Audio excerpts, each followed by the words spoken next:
Hey guys, welcome back to the channel. Today is Tip Tuesday. For today, I wanted to give you 4 tips on how to worry less.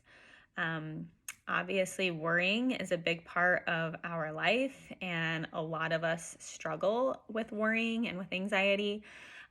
So I just wanted to share, actually, it's 5 tips. I said 4, I meant 5. I just wanted to share 5 tips with you on things you can start to practice to worry less.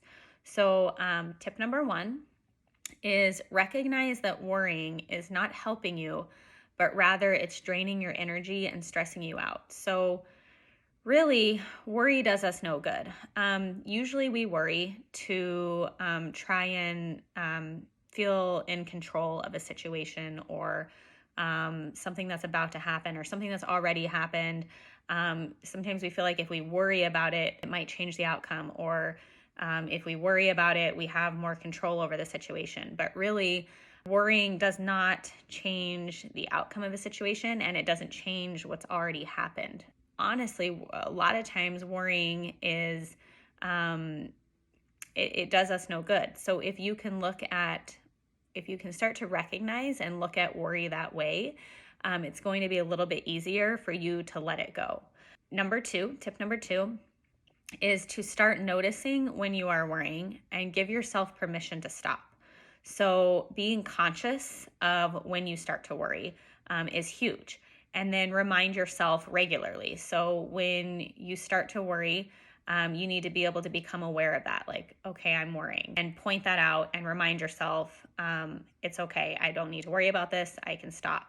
And if you can make that a regular practice and you can begin to point out when you start to worry, again, that's really going to help you to de-escalate that worry, let go of that worry, and move on. I think the tip number 3 that kind of goes along with this one is being able to make the distinction between a real problem and an imagined scenario that hasn't happened yet. So if you can, when you start to worry, if you can recognize that and say, okay, is this a real problem? Is this a real problem that I need to worry about right here, right now?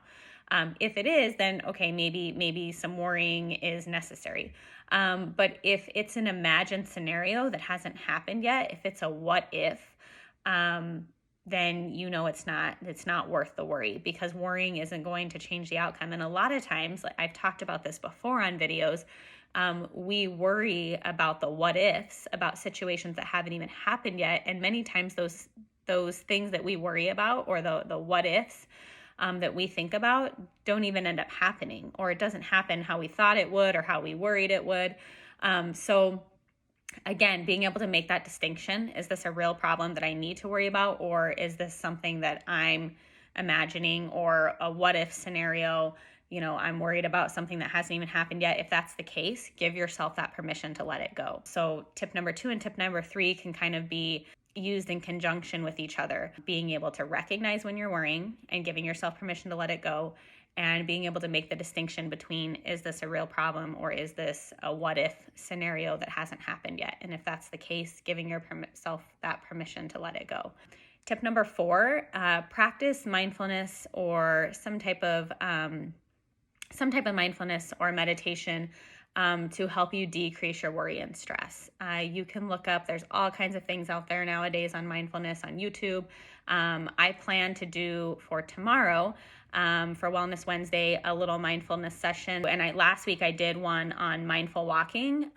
So taking some time each day for that mindfulness or that meditation is going to really help you with your worry and to decrease that worry and stress. And then tip number 5 is be patient with yourself. Learning how to worry less takes time. It's you're exercising your mind in ways that you're not used to exercising your mind, and you're trying to kind of change those thought patterns and change those habits. We all get in that habit of worrying. It's just a part of human nature. And so changing that, or starting to become more aware of that, it takes time. So be patient with yourself. But if you start to implement some of these things, some of these tips that I just mentioned, it will help with your worry and with your anxiety. So I would really encourage you guys to start working on that. It's going to decrease a lot of stress and worry in your life when you can start to identify these things. I hope you guys, excuse me, I hope you guys have a great Tuesday, and I will see you tomorrow for Wellness Wednesday. Take care.